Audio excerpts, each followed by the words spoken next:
everyone. It's Alicia with CCO. We are going to have a live with CCO. We're on number 67, and we have so much fun with these. So, thank you for joining us. Uh, I know that the we've probably told you if this is your first time joining us on a live with CCO, I'll repeat, but most everybody knows that our lives with CCO are casual. We like to communicate. I keep one of my eyes over here on the conversations that are going on and questions. So I'll stop if I see something and we'll put it up for us to talk about as we go along. And uh, another thing that's noteworthy about our lives is they'll stay up. You can go in and reference them later. If you're joining us on one of the other social medias, we're on YouTube, Facebook, and LinkedIn. Feel free to share these. We hope that these live with CCO are a way for us to cover a large spectrum of content and information to help you along your journey, whether you are just looking at coding as a career or something surrounding that field, or if you are a student and you just need some highlights, a little insights behind the scenes, or maybe you are getting ready to get certified and you have specific questions. Then that leaves us with people that are already out in the field and working, and you want some tips on how to maybe navigate, do research, find things faster, or you come up with a scenario that is giving you some trouble, then lots of minds can come in and talk about it all at once. There's lots of things that we do with our live with CCOs, but for the most part, know that we always have a good time. I tell people when they send me notes or we get messages that come in to CCO that, we really like what we do. It is a lot of fun. We're heavily invested in helping you, but education is our number one arena that we work in. We don't try to dabble in a whole bunch of other things. We focus with what we know. And today, what we're going to talk about is one of my favorite topics. You probably you get tired of hearing me say this, but it's regarding risk adjustment. I am a huge fan of risk adjustment.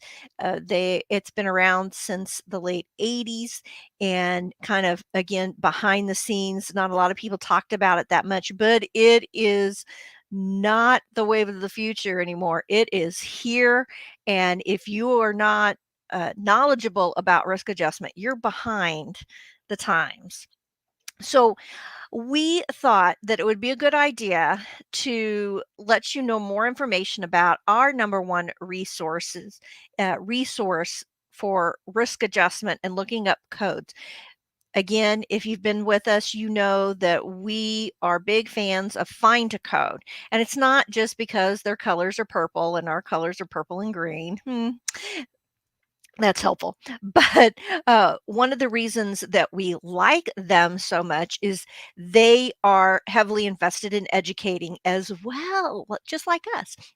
And we have talked to them and told them what would be beneficial to us as educators, in addition to what would be beneficial to our students or our peers working in the field. And once we described what we wanted, they did it. And I have to tell you that way back in the day, before the CRC was even a credential, we were we were working on our course, and we talked to the Find a Code people way back then and said, it's surprising that you guys aren't listing the HCCs with your codes. And one of the techie guys said, well, is there a list? And I said, well, yeah, there's a list. You can just go out to cms.gov. It's all there. And he said, well, then I can add it. And you know what? Within no time, they had built it. So they were probably, as far as I know, they were the only encoder that had the HCC content built into their regular program.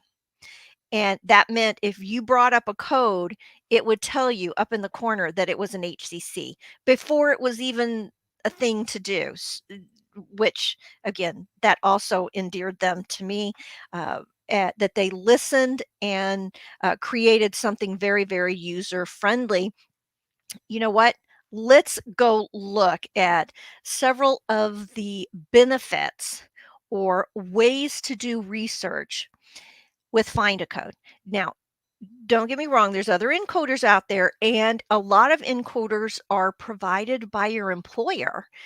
But usually what you learn on is what you like to stick with. And with that being said, um, Find a Code was one of the first encoders that I used. I had access to a few, but I, like most people that are in love with the ICD-10 code set, I have my manual. I still reference my manual because I've got notes and things in there. And there's something about tactile, filling those pages and looking quick reference. It took me a long time to feel comfortable with looking things up online. Now, if you're a student, you still have to use your manuals and you better be comfortable with them so that when you go in to test for credentials, you can find things easily. The encoder, though, is just like your book, except for it's on a screen once you learn how to navigate it. And for the most part, you look up everything the same with the different encoders. What makes the Find a Code unique is some other uh, resources that they've built in to their platform. And they even have a specific risk adjustment platform separate that you can use. Because I deal with all of the code sets, I don't use it. Well, it's built into what I've already got. But again, if that's all you wanted to do, you can get that. Um, Kim says, do they have other RA models loaded or is it only CMS? No, they have it all. They do. So if that's helpful to you, Kim, you can also, well, we'll show you some of those. And uh, if you are working in risk adjustment exclusively, then I would check out that individual platform that they have for risk adjustment because it's got some highlights that you're probably going to find beneficial. Robin says, I'm studying now, going to take the CPC test soon. Stupid that we can't use computer tools to look things up since that's the future, most using that method now. They are, however, part of it's the integrity of testing and what platform would they use, right?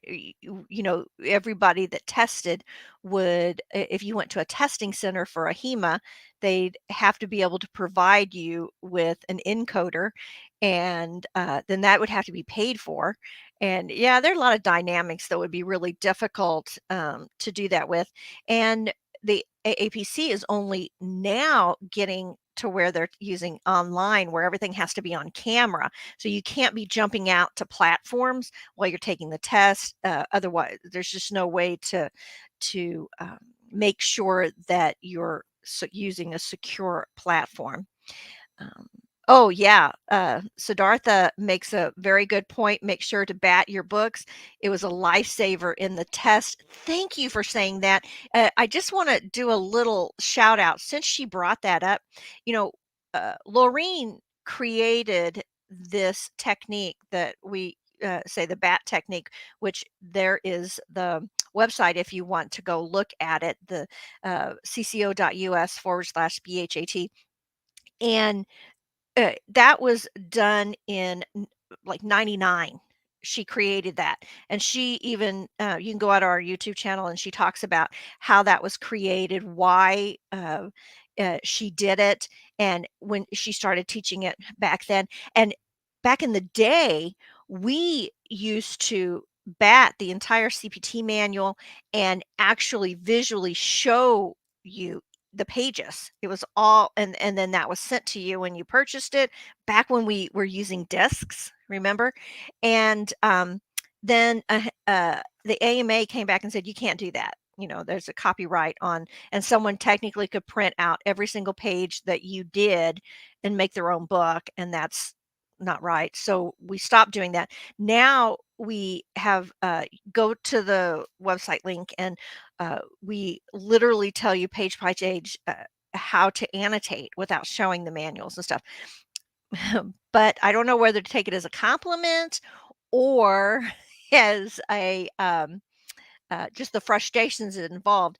Like I said, Maureen created this back in '99, and now lots of other people have tried to duplicate that method, and they call it some wonky names and stuff. But again, Maureen was the original creator of this technique, and it works. It really works. So thank you for saying that, and let me bring that up.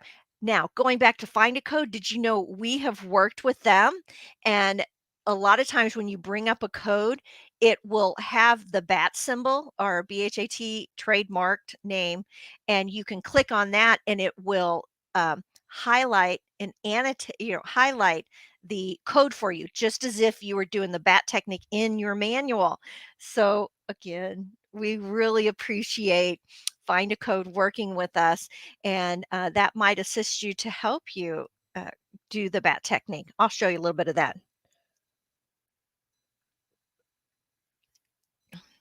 Robin says, I've been doing a bat thing as I go along with my studies. You would think the manual would learn to print them with that. It'd be so helpful. And they may someday, I don't know. Uh, uh, but I have to tell you another thing regarding the bat techniques. Sorry to kind of jump thought processes here, because we are going to jump into Find a Code and do the HCC resources. Um, there is a lot to be said by you putting in the time and doing the bubbling, the highlight, and the annotations for your manual when you're getting ready to test, because it makes you look at the manual more in depth. It gets you more familiar. It helps you by putting in those annotations that we've created and told you that, hey, you need to write this in your manual and make note of this, because this is a guideline that is heavily used in the real world. And of course, that means that they're going to test you on that. So be familiar with these. Uh, every year we recreate that manual, and by you putting the time in, and it does not go quickly, does it, Robin? Uh, it will make you a better test taker, and it will make you a better coder. All right. Um, but again, Find a Code has the technique in there. So I'm sure we'll come across that as we go. So yeah, I see so much more about what the code book actually looking through them. You can't replace that. Another thing that, and that works with risk adjustment too, you don't know what's available to you until you go through and look at those pages. I would tell students, just take some time to go through a specific chapters page by page, and just see if there's something that unique that jumps out at you. If there's terms that you're not familiar with, procedures or diagnoses, it will broaden your knowledge base. You don't know, if you don't know that a code's even available or a diagnosis even exists, then how are you expected to translate it properly to the highest specificity? Well, what we're going to look at now is three main things. We're going to look at how Find a Code identifies codes that are HCCs. We're going to see how they explain the codes and some of the unique information that they give you regarding the diagnoses. And then we'll be looking at how they show you all of the HCC versions or models. And then I'm going to show you how you can save a code that maybe you use repeatedly and you want to put notes in there for yourself. There is the ability to map codes. Say you put in the code and you want to map to what category it belongs to. They also have a tool called an HCC risk calculator. I use this a lot for work that I do for some other organizations. And you can get Coding Clinic built in to Find a Code, which is extremely beneficial with risk adjustment as well. Uh, Oh, Robin says, I found a code for therapeutic camping the other day in the HicksPix 2. The other, who knew that was actually a thing? Uh, you know what? I didn't know that exists. So you taught me something tonight, Robin. Therapeutic camping. Who knew? All right. So we're going to look at those. Let me just pull my Find a Code over and we'll go through these steps live to make you familiar with them. Now, it is noteworthy that Find a Code is free. You can jump out there and use Find a Code. However, if you don't have an account with them, you're going to get only basic information. And then when you get membership with Find a Code, there's you can pick and choose, and it's kind of like they'll do a concierge type service for you. You can even have them say, well, these tools may be beneficial to add to you, or even if you start with one or some basics, and then you realize, hey, there's some more information that I think that would help me after you get into your coding job, or if you change specialties, maybe, or maybe you got put on a project that you think it would be helpful to say do those risk calculators. By all means, you can tweak and adjust the services, and it's extremely reasonably priced. I will tell you that.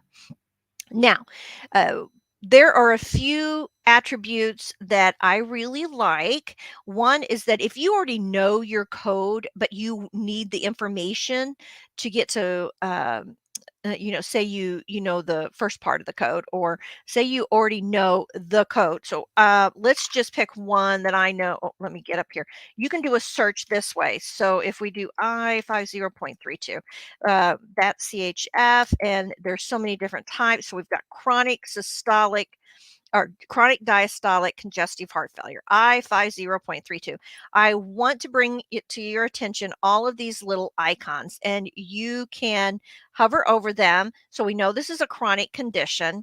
We know that there is a code also, which we see that in green there, in stage heart failure, if applicable.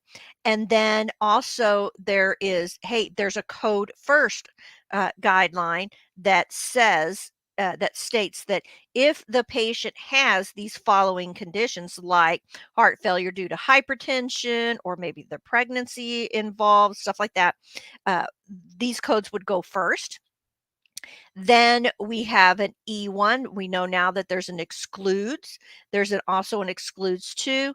There is a DRG associated with this that has complications or comorbidities. And then here is my favorite.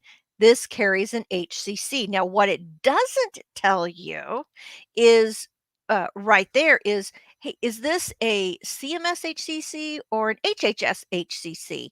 Is it just an RxHCC? Is it an ESRD HCC? That information isn't given to you at this point. They're just stating, this is an HCC, heads up, you need to get more information. Now, if you're not sure what those icons mean, you can click here and they'll open it up for you, or again, you could just hover over them. Now, other features that I find helpful is that you can go forward or backwards. Say, oh well, that's the wrong one. I wanted 3.1, acute diastolic heart failure. Okay, then that's there. You can just go forward, just like you would running your finger in your manual, except for this brings up all the code information. So here we have 3.3, acute on chronic. Now, if I want to see what it looks like in the manual, if I was opening it up, then you have a picture of this manual here, and I can click that and say, oh, there we go. Just as you go and you look in, I50 heart failure, point 3 gives me tells me that it's congestive, and then I can see here is 0 is unspecified, 1 is acute, 2 is chronic, and 3 is acute on chronic. So everything's there. Plus, I can look over to the right of the icons and I see, oh, all of these carry an HCC. Now, let's say I think, oh, you know what? It wasn't diastolic. I think this was systolic. Look, I just go up just like you would in your manual, and sometimes in your manual you think, oh, I know the code is approximately, yep, I go to that page. Oh, it's not right here, it's above or below. You're right there. And again, you can go down where you got combined systolic. So that's very helpful, I feel. You can even print these if you want, but now they also have some pictures that are beneficial sometimes to you if you want to get more information. I like looking through those from time to time, and I use this a lot with education. There is our exclude. Now this one has an excludes 1 right there and an excludes 2, just like you see in your manual. However, look what it has here. Say you need to get to the highest specificity for a particular code. You're reading the documentation, and the provider says, oh, they have left ventricular heart failure. And you're thinking, oh, I don't know what that is. Oh, look, it's maybe systolic, meaning left ventricular contractions. Oh, okay. And then they even go to say that left heart failure may lead to right heart failure. Well, did you know that? And then again, I won't go through all of this information, but I find this extremely helpful. One, when I'm building out education, and not just for people that are students or coders out there in the world that needed something clarified, but also for my providers when I'm telling them, hey, this particular code that you grabbed or you want the coder to grab, this is the documentation that would be beneficial to you to you would document this to indicate this diagnosis so that it can be translated by your coder at the highest specificity. Nowadays, a lot of our providers have to code themselves because they have EMRs, and they people that sold the company the EMR says, oh, guess what, no, this will code for you, all you have to do is type in a few words, which is we know it's not true. Like saying CHF, there's a lot of different CHFs. So again, I can show them, hey, there is this different code for every one of these types, and then you have every one of these severities. uh, uh, Again, uh, very helpful also for me when I want to understand the disease process itself. Then I know, oh, that person has left. It could turn into right. Sure enough, a few pages over in the documentation, yep, that person just had a transthoracic echo, and they had blah blah blah, all these tests, and the test results showed. So I need to go remind that provider that he needs to document that so that we show a higher specificity for the code set. In addition, we see there's some notes. They thought it would be beneficial when there is end-stage heart failure code. Also, I50.84, there was a note. Remember the little note up above? And then when failure is due to another condition, such as CKD, rheumatic heart failure, then code the causal condition first. So very beneficial. Now, you may be asking, that's all well and good, but I need to know what the HCC is, right? I need to know what category it is. So let's just go check it out. This is how you do. You just scroll down here and you get additional code information. So I click on this, and right there it tells me this is an acute on chronic CHF, um, congestive. It's the 85. It falls, the HCC is under the 85 category for congestive heart failure. The ESRD is also the 85. For HHS, which is a different model, that's HHS HCCs. Then it is a 130 for heart failure, and it carries an RxHCC, meaning they need to pay for the medication for this particular uh, HCC, and that's a 186, that model. So all of these models are right there in front of you for you to look up if you have that code. So beneficial. Now, I have coding clinic. And if I want to see if there's something particular, I can click here and there's my coding clinic. This is telling me that there's not. These are all the different options. Maybe you would want to purchase those. Again, I don't remember if I have all of these or not. I mostly just use coding clinic. And then there's even coding tips. Sometimes they're real applicable and sometimes they're not. But there's a lot of other services uh, that are um, not really risk adjustment stuff that you could look at. Now that we've picked a code, let's say we're going to go with I50.33. All of that information is just when you look them up. Again, if you're using the free version, you're only going to get the name. You'll type in the code I50.33. It'll say it's acute on chronic diastolic congestive heart failure, and that's it. It won't tell you any more information, as far as I know. But it does help you look up codes. Let's look at some of the other features. I want to save this code because I want to make a note. So let's just make up a note. It's not in my codes list, and I've got, let's see, what do I have in my codes list? I have several things in my code list, you've noticed, and I've made notes from time to time. But if I want to add it, I can add it right there. And then I can go to my codes list, which I have, and now I need to refresh because I just added that code. And then I can click on this code and write myself a note. Now, this is admin notes and keywords, my notes and stuff. So let's say my notes. And then I can say viewed for presentation on 7/14. Or I could say Dr. Busy uses this code um, often. Anything you want to write regarding that, or use this code for um, on lecture ABC. Okay, there's all kinds of things that you could put in there to personalize it. You can do whatever you want, and there you can even have search keywords to bring that up. So then I hit save, and now that's all in there in my notes. If I ever want to go back and look at it, back to my codes page, and I think yep, there, all those notes would pop up there with it, and I can cancel it. I can take that code out. All right, that's a very beneficial tool, I feel, uh, looking up codes. Now, uh, let's actually go in to how I would look up a code first.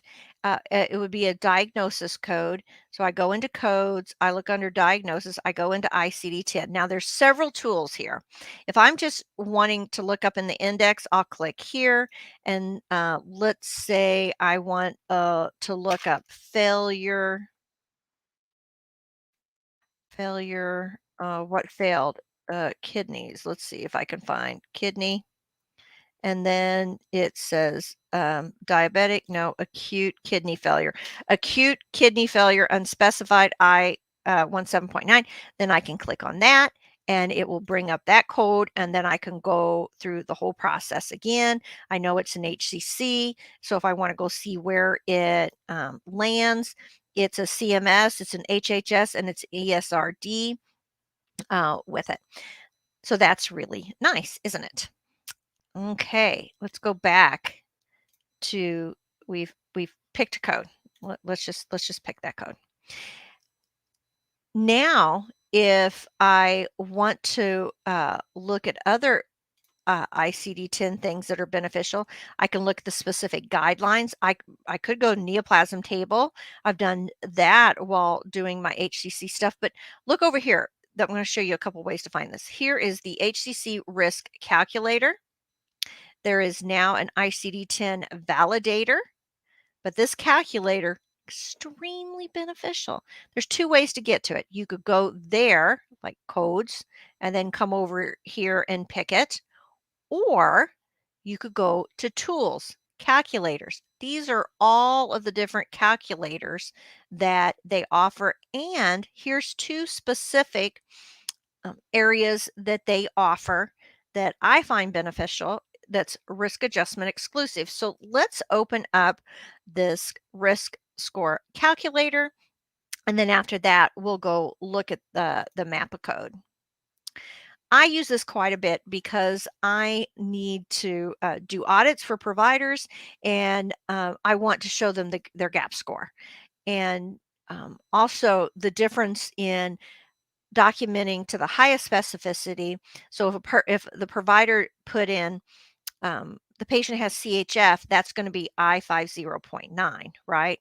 And that's not going to be as high a specificity as what, and I'll just give you a quick example. Now, first of all, you have to tell it which version you want, and we're in 24. But if I want to show them 22 or even what it was back in 21, you can. Or if I'm going to do the ESRD, you can do that. Or if it's an RxHCC or HHS. It doesn't matter what model you're working with, you can adjust it. So I'm going to put it on 24. I'm going to be looking at the ICD-10 codes. It does allow for ICD-9 and single enrollee. So one patient that, again, the purpose that I'm doing this for is maybe I did an audit for a provider. I found some areas of improvement that could be made and some missed opportunities. So I gave him a scorecard, and now I want to show the provider the differences in the RAF score if he had documented, or even if he had coded uh, these codes and why it makes a difference on some specific codes. Ones that I'm thinking of that don't get higher specificity would be, you can see these ones that I've looked up a lot for my uh, providers and stuff. So we know CHF, okay, we got heart failure unspecified, diabetes with no complications. And then let's say, well, we could go um, uh, uh, in, let's see, 18.30 is CKD3. And we often get the unspecified now. They forget that now we have a code for CKD3A and B. And let's leave it at that. Okay, so there's three basic codes. Oh, I got to hit enter. So tab it over. Now we have the categories. We've got an 85, a 19, and a 138. We can say whether it's male or female. We'll pick female instead of male. We'll say they're 65. And then there is other information that you can use that might be pertinent to research that you're doing or scoring that you're doing. But I'm just going to leave all of that. I'm doing bare bones just to give the provider an idea of the difference that their documentation makes. So I'm going to go ahead and have this calculated. And it tells me that the RAF score is going to be 0.930. I know up here that the categories are 85, 19, and 138.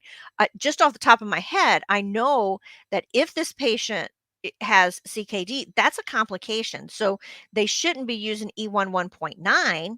They should be using E1 1.22, right? And that would change that 19 to an 18, which changes the RAF score.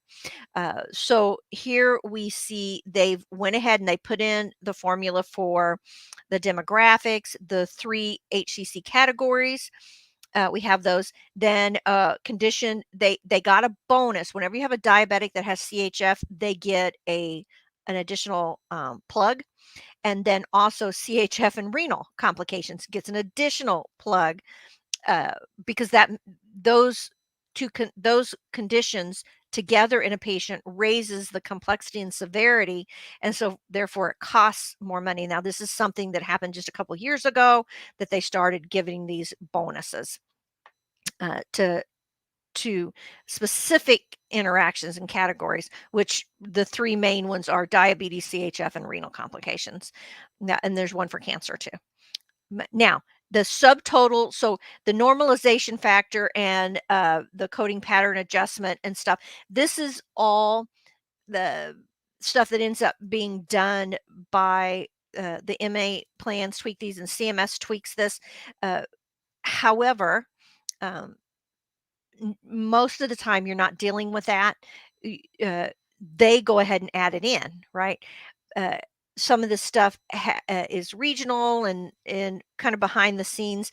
You could tell the provider their raw RAF score is 1.105, but or after adjustment 0.930. You could use either one of those, but just be consistent and use the same one each time, whether it's the subtotal or the total after those factors are put in.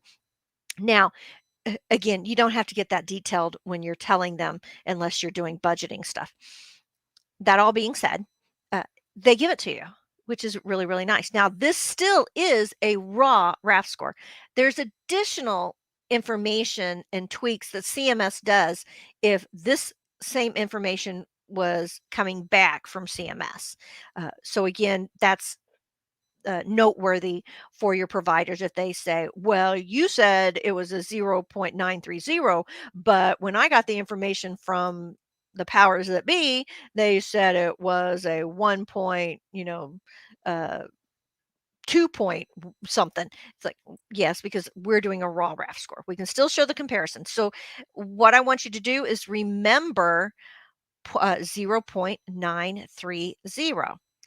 So we put all of this information on the scorecard for your provider or whomever you are doing this information for. And then you say, you know what? Now let's go in per the information that we found when we audited the patient's record.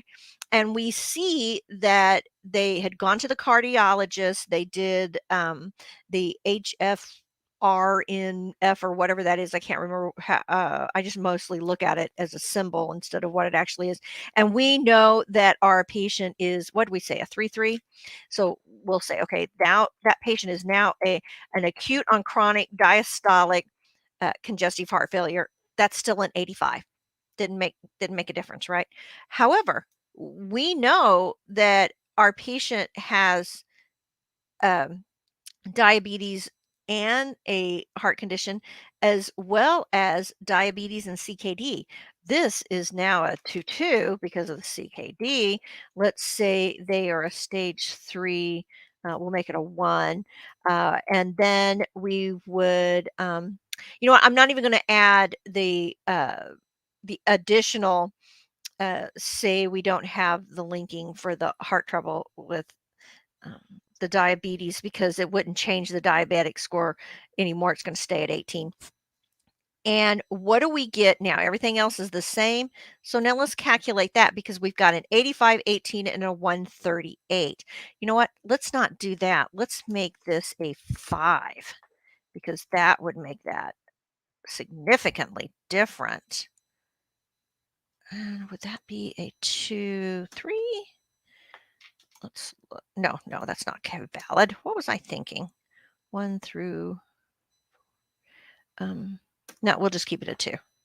Okay, so now we have, okay, 85, 18, and 136. We calculated, they went to a 1.281 because it is an 85, 18, and a 136. All of this stayed the same. So isn't that fascinating? Now we tell the provider, look, the information that you documented didn't line up with the codes or that you used, or your documentation didn't line up with all of this other information that was available to you for the patient, getting them to the highest specificity on these codes. So you need to make sure that for that patient, this information is documented so the correct codes are translated, because coders can't pull the labs, the radiology tests, and things like that. It has to be documented by the provider, not the radiologist, not the lab, not even pathology reports. Well, kind of with pathology reports for cancer and sometimes, but again, the provider, we tell them you still have to state that the patient just doesn't have CHF. They have a specific kind, and that the patient doesn't just have a um, uh, CKD, they actually have CKD stage 5. That's a big difference than unspecified. And it made a so there's a gap. So you literally take this RAF score 1.281, and then you subtract the zero point 0.9, whatever that was, and you say, okay, there's your gap. And they understand, if usually they've been taught about gaps and things. uh, the business guys, the money guys, are saying, hey, you've got these huge gaps in the patient's RAF scores, and this is how we get reimbursed for our patients. CMS says, oh, you don't have a zero point 0.9 patient, you have a 1.281 patient. That means we need to make sure that we have more money set aside. We need to give you more money to take care of that patient. Well, the money guys are saying, how come you're not getting us more money for that patient? It's not about the money per se. Not only are you not being reimbursed properly for how sick the patient that you're treating, uh, but the facility or the clinic, everybody is not getting, uh, uh, they don't have the funds budgeted to take care of that patient and their patient population that has a 1.281. And if you've messed up on that, you've probably messed up on a lot of others. And in addition, this is statistics. So we code for statistical purposes. It's just a convenient way to get paid. That's what I say all the time. Again, I'm sure you're probably getting tired of me saying that. But we have to remember, it's not just about money. We need to let CMS know we have a patient population of diabetics that have comorbidities and complications. If we don't, then statistically, we are not going to get the supplies. We're not going to be able to justify bringing in specialists, endocrinologists, and etc., as well as getting equipment. Statistically, we're not reflecting what that area, how sick their patients are. And I could go on to tell you about all those others. Let me just catch up and uh, see if there's anything else. Ta ta Um, okay. Uh, the I think the YouTube channel, V is Medical Coding Cert, all one word. And then Mira says, I'm applying for a risk adjustment apprentice. I have to undergo an assessment before they can proceed to hiring me. I have to get an 80%. Do you have any videos? And yes, we do. Mira, not only do we have that, but we have a practice exam for the CRC. Now, they are probably not going to test you on the level that our practice exam is, because our practice exam, again, is for the CRC. So there is the CRC is a whole lot more than just being able to do risk adjustment coding. There's a lot of behind the scenes, the financial aspects, the payer aspects, the business and medicine compliance, and so on and so forth. There's a lot of that in there. But it would be good for you in an interview to be able to use some of that verbiage as well as that you saw on the exam, and to see how you do. The other thing that I would do, Mira, besides taking the free CRC online practice exam that we offer, I would also take our ICD-10 free practice exam. That is what they're going to test you on most likely. They're going to give you an ICD-10 exam, sometimes multiple choice, but it could be fill in the blank. They're going to make sure that you understand the ICD-10 guidelines and that you can code.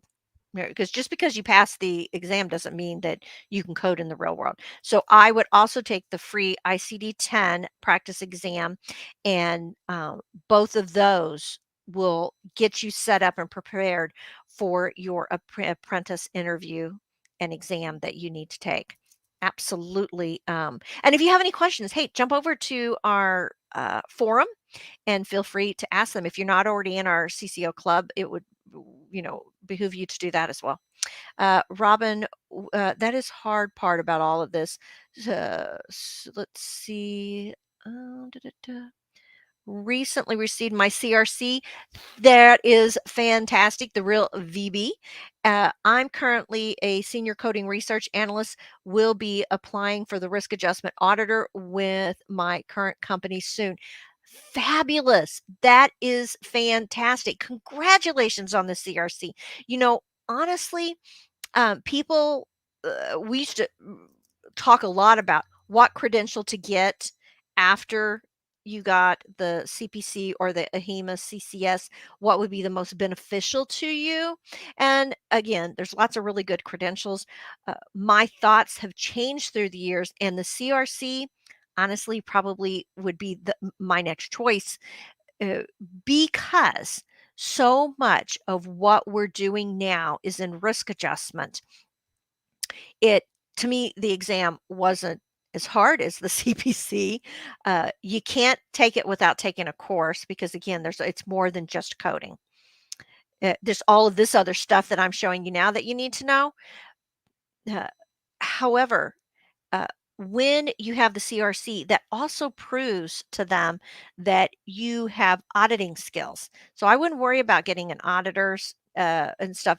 This would probably be the most bang for your buck in picking up another credential, and you've done it. So excellent for you, and make sure you stay in touch. I want to know how you're doing with your new job.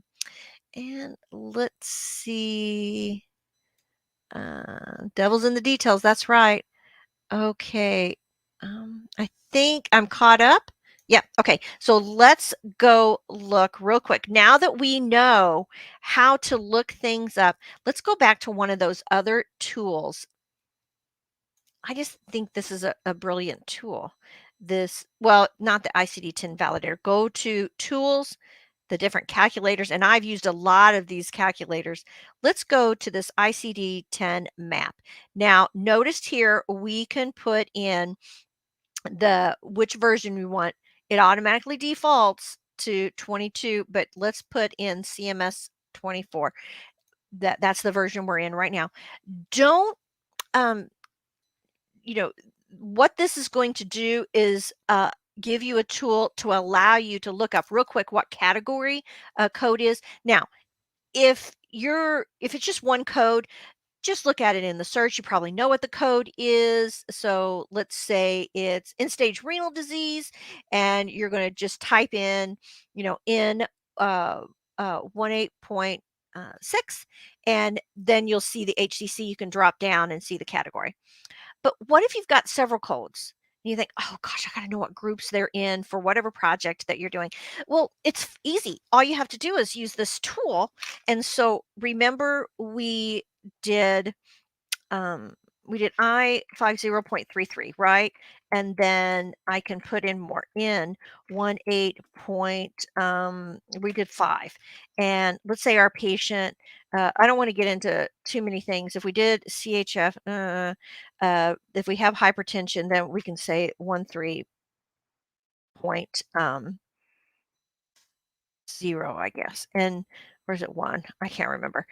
Okay, and then let's pick something else. Let's think about. Um, uh, uh, I'm trying to think of something that just jumps off of my head.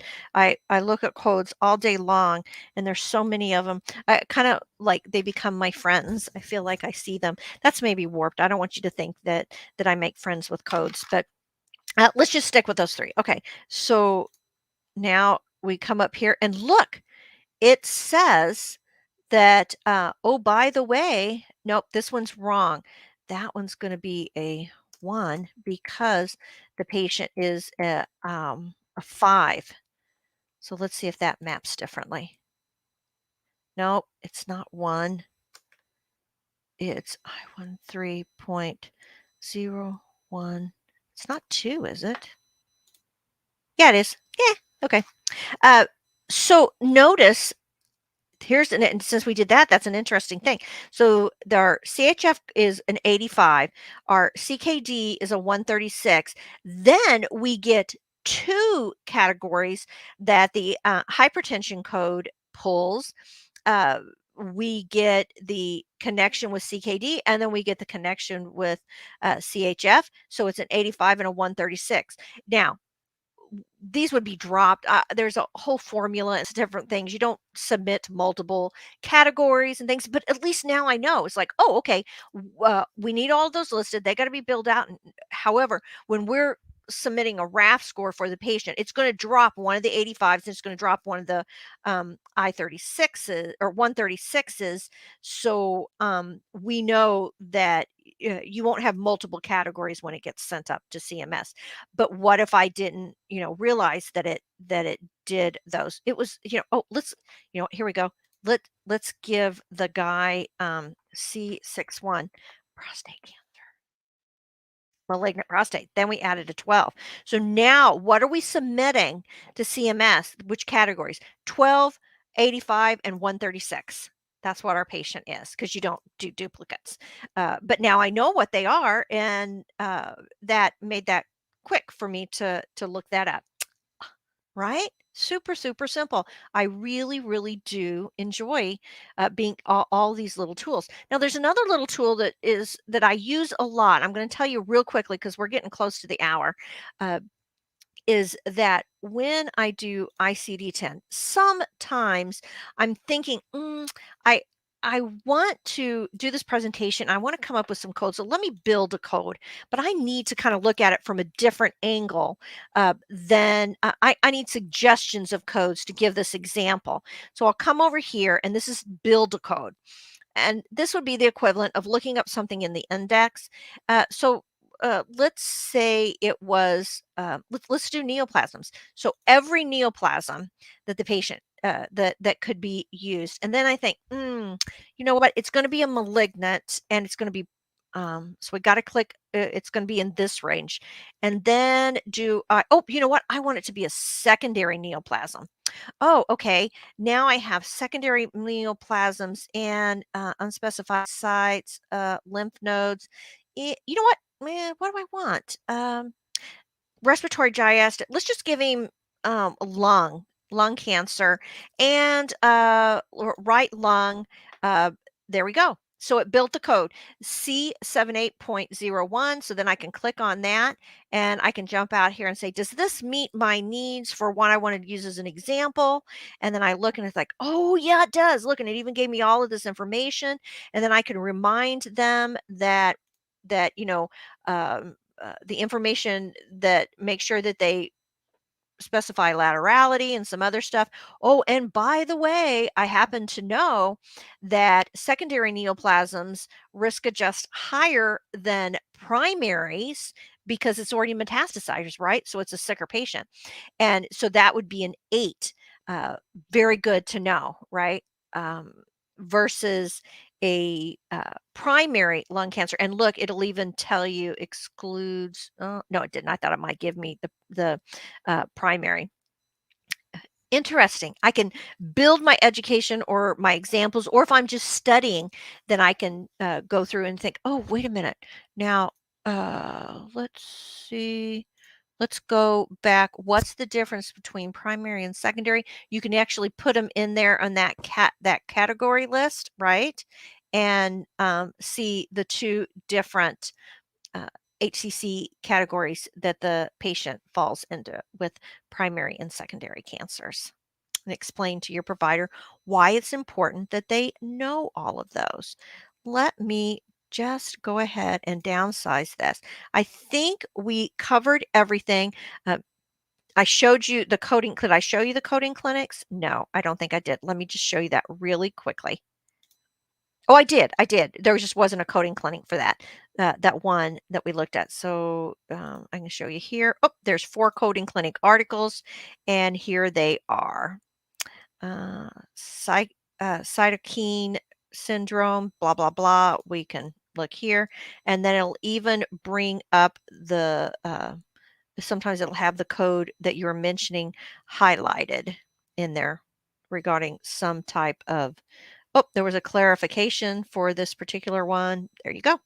And then it gives you everything that you can cite if you're doing documentation or education that way. Good. Okay. All right. So I think we covered everything on there. Let's keep going and wrap up. If you find that you want to try Find a Code, then feel free to use our link, the cco.us/find a code, and they give you a 5% discount. There is also we've done some videos. You can go into YouTube and look them up on how it has the BAT technique already built in. Uh, there's a lot of advantages to using Find a Code. Again, we are uh, we put it this way. We are telling you about it because we like it so much, and they offered to say, hey, anybody that uses this link will get 5% off, right? So I can tell you that much. I hope this was helpful to you guys, and uh, it's fun to be able to share with you resources that we use to make us better educators and better coders along the way. uh, we want to make sure that you're working smarter, not harder. I'm a proponent of that. If you find resources that are helpful to you in your everyday job, send us a shout. Let us know. Also, feel free to share this video. Let other people know that we're here. We don't really do any advertisement. We It's mostly word of mouth. And a lot of people find us from our YouTube channel, which was Medical Coding Cert. Uh, if there's something specific you would like us to expand on or flesh out or teach you about a little more in depth, you can go to our topic request link, cco.us/topic hyphen request, and we will be more than happy to do those in maybe a CCO live or even in one of our CCO club webinars. Those are up on YouTube, but a lot of times they come down and become exclusive content for our club. We love what we do. We want to make sure you have fun and you enjoy learning. And therefore, we would appreciate your patronage. Don't forget to like if you're watching on YouTube, and you can hit that little bell. If you do, then you'll know when we do live videos, and we do a minimum 2 a week live. All right. Thanks, guys. We'll see you next time. Do you need more medical certification and business training? Learn more at www.cco.us.